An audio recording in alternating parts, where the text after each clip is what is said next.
Kebahagiaan setiap individu manusia bersifat subjektif, sebab setiap individu memiliki persepsi berbeda tentang kebahagiaan.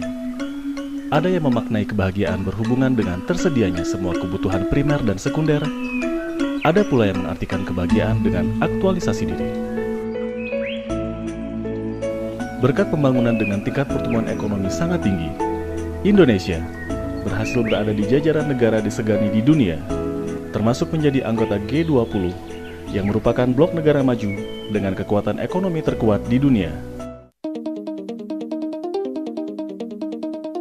Pertumbuhan ekonomi Indonesia yang semakin tinggi diikuti dengan meningkatnya golongan pendapatan kelas menengah yang sangat pesat. Golongan ini mempunyai peranan penting dalam menggiatkan roda perekonomian Indonesia.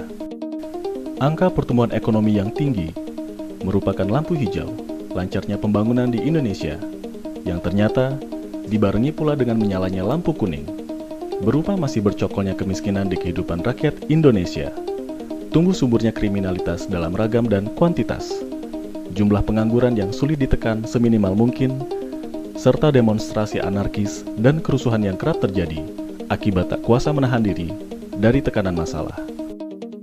Ternyata, pertumbuhan ekonomi tak cukup dijadikan sebagai alat untuk mengukur sejauh mana warga negara Indonesia berubah menjadi masyarakat madani. Membangun tidak hanya menyentuh fisik, tapi juga psikis. Membangun tidak hanya mencakup kebutuhan material, tapi juga kebutuhan spiritual. Jika pembangunan psikis dan spiritual ini dinilai pula tingkat efektivitas keberhasilannya, maka dibutuhkan alat ukur yang lebih komprehensif dan holistik. Instrumen untuk mengukur kebahagiaan penduduk atau kepuasan hidup penduduk adalah Indeks Kebahagiaan atau Happiness Index.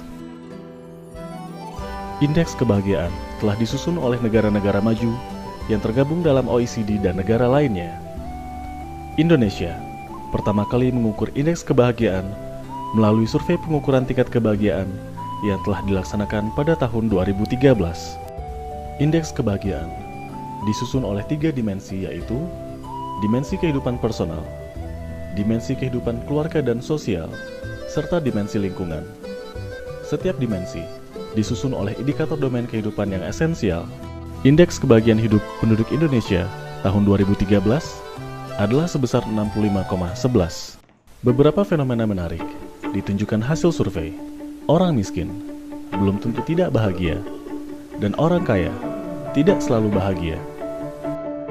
Orang yang menikah dan hidup bersama pasangannya merasakan kebahagiaan tertinggi, sedangkan kebahagiaan terendah dirasakan oleh orang dengan status cerai hidup. Orang yang berkeluarga mendapatkan kebahagiaan tertinggi pada saat memiliki 2 anak, dan kebahagiaan akan menurun seiring bertambahnya jumlah anak. Kebahagiaan memang tidak bisa diukur dengan membunyikannya melalui angka secara mutlak. Semua pertanyaan yang bisa mengungkap jawaban akan kebahagiaan penduduk bersifat subjektif.